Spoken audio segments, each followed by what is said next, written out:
فضایل جهاد په نامه باندې یو کتاب دی مولانا فضل محمد صاحب لیکلی. په هغه کتاب کې دا د مسلمانانو تر غفلته پورې ویلي دي. وایي کله چې پر مصر باندې حمله کېده کفارو حمله پر کول، په دغه وخت کې د علم ترقي ډېره وه خو جهادي سلسلې ته توجه نه وه.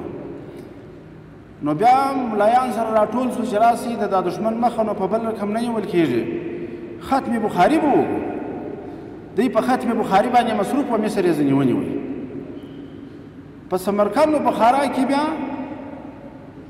د اذکارو سلسله ډېره وه. هلته چې کافرانو توجه وکړه مسلمانانو ویل چې راسي ختم خواجګان به وکړو، په دغه رقم به کفارو ته ماته ورکوو. په هغه ختم خواجګان مصروف و منطقه یې ځینې ونیول. نو رب جل جلاله معنوي اړخ راستولی خو په اسبابه یې هم مکلف کړي. اوس که یو سړی راولاړېږي ځان ته دا خبره بانه جوړي چې زما توکل پر الله دی، بس الله پاک به دا مشکل حلوي، دا سړی چې دی غافل دی، دا سړی ټمبل دی، ځکه دا خبره کوي. د اسبابو استعمال وکړه، بیا توکل پر رب جل جلاله وکړه، اعتماد پر دې اسبابو مه کوه. او د اسبابو نه استعمال د اسبابو څخه غفلت دا د الله تعالی د نعمتونو ناشکري ده. نو قدرمنو، نن په افغانستان کې اوبه لرو، په افغانستان کې معدنیات لرو، خوږه خاوره لرو، ښه هوا لرو، هر څه اسباب برابر دي.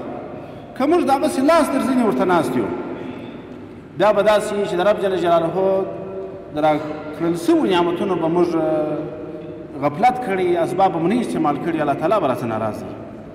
او که موږ لاس په کار سو، هم به د خاورې نه سالمې استفاده کوو، هم به د معدن نه سالمې استفاده کوو، هم به د هوا نه سالمې استفاده کوو، هم به د اوبو نه سالمې استفاده کوو. د یو استاد دا جمله مې ډېره خوښه شوله، وایي دومره اوبه هم نه لرو چې یو موسي، خو دونه کمې اوبه هم نه لرو چې کفایت نه راته کوي. یوازې دې ته اړتیا ده چې موږ اوبه په صحیح شکل باندې مدیریت کړو. او دا واقعیت دی.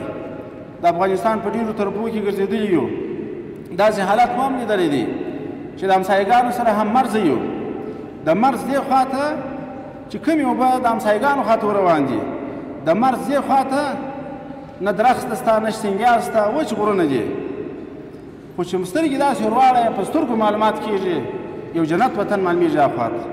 دغه اوبو څخه سالمې استفاده په دې خوا کې هېڅ نشته. دا مو هم لیدلي چې د لوی دریاب پر غاړه باندې زموږ د ملت مسلمانان پر مرکبونو باندې خپلو د څښلو اوبه وړي، دومره آمادګي نه لري چې د خپلو اوبو نه سالمه استفاده وکړي.